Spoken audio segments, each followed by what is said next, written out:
Well, all morning long, we are remembering Pope Francis. This is a live look from St. Peter's Square in Vatican City, where we're following several new developments that are just into our newsroom. So about an hour ago, the Vatican announced that the Pope's body will be moved to the Basilica tomorrow to allow people to pay their respects. It also announced that his funeral will be this Saturday at 10 a.m. Cardinal Kevin Farrell, a former auxiliary bishop of Washington, is now the acting head of the Vatican until a new pope is elected. The conclave, the secretive process of picking a new pope, is expected to begin in about 2 weeks. At D.C.'s Basilica of the National Shrine of the Immaculate Conception, the bells tolled 88 times. Once for every year of Pope Francis's life. 7 News was there, and we were the only local TV station to speak with 2 of the cardinals who will vote for the next pope. We asked them what's most important moving forward. We will have also to analyze in a very thorough way the needs of the world today. That's the primary question. What does the church need at this moment? The secondary question is who is there who can lead us in that journey? Reporter John Gonzalez picks up our coverage this morning. And John, you heard that Cardinal mention who will lead the next church, and you're learning several names are on a short list.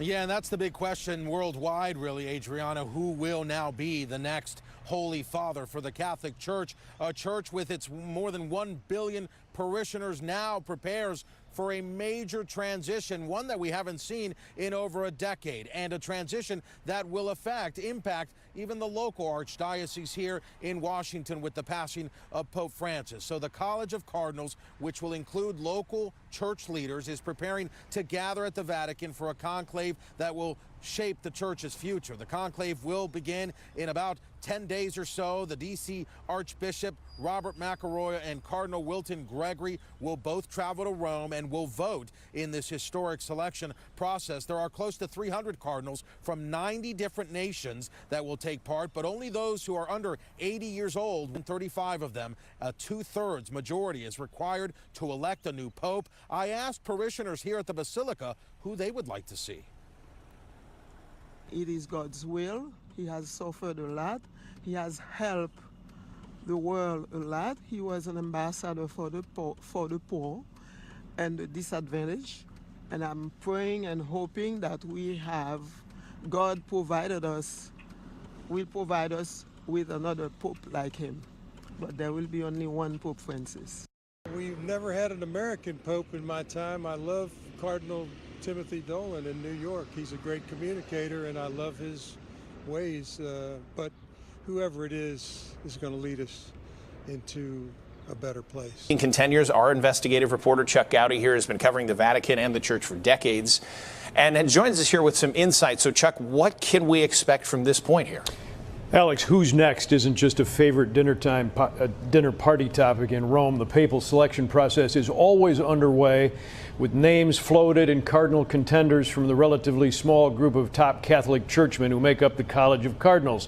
And while it is an election, it is not a democracy. Rank and file Catholics don't get a vote. The next pope is chosen by 135 voting-age cardinals who were just invited by the Vatican to begin arriving tomorrow morning in Rome. Cardinals, the men in red caps and vestments, gather in a Vatican City conclave, as it's known, to begin electing a new pope 2 to 3 weeks from now, following the pope's funeral. As the current Hollywood movie Conclave portrays, they report to the famous Sistine Chapel for a closed-door, non-public selection. Eligible cardinals are those younger than age 80, and they choose the 267th pope by secret ballot. And here are the leading contenders right now, according to experts and even betting line odds, although these are guesstimates at best. Luis Antonio Tagle, a 67-year-old archbishop from the Philippines, known as the Asian Francis, because he lines up on the late Pope's social justice views. Pietro Parolin from Italy, 70 years old, considered more moderate and the Vatican Secretary of State right now.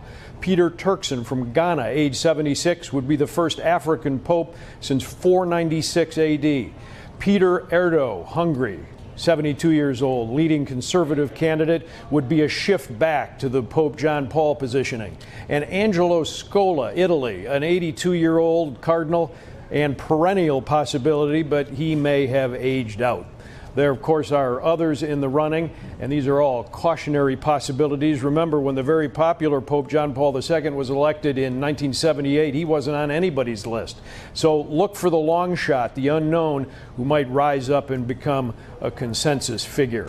That's also how it plays out in the movies. Was Francis considered a sure thing when he was elected, or was he also a long shot to become Pope? Right. He was not considered to be the front runner. He was on the list.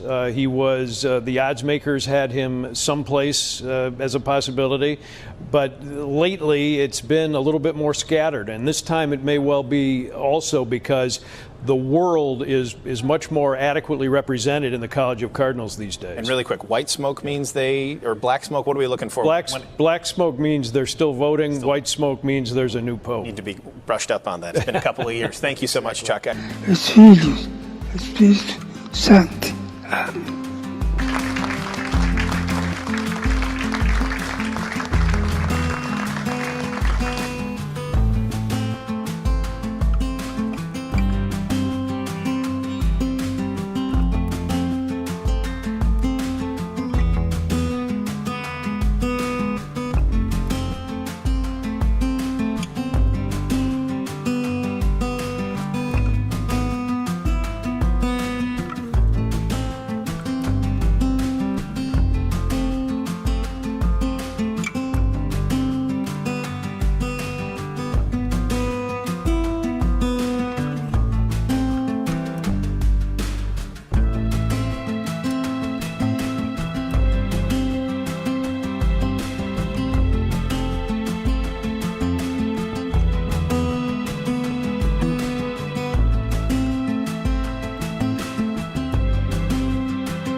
Aspergiamo il corpo del nostro Papa Francesco. Rendiamo grazie a Dio che aspergiamo il corpo del nostro Papa Francesco. Rendiamo grazie a Dio.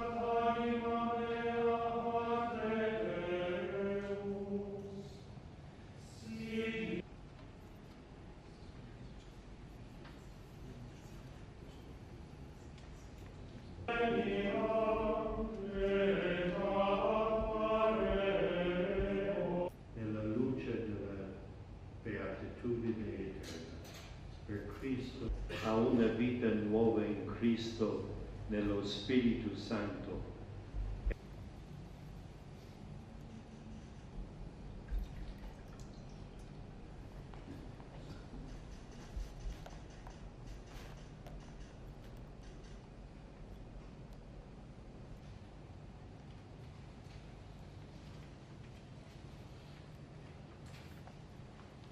Nostrum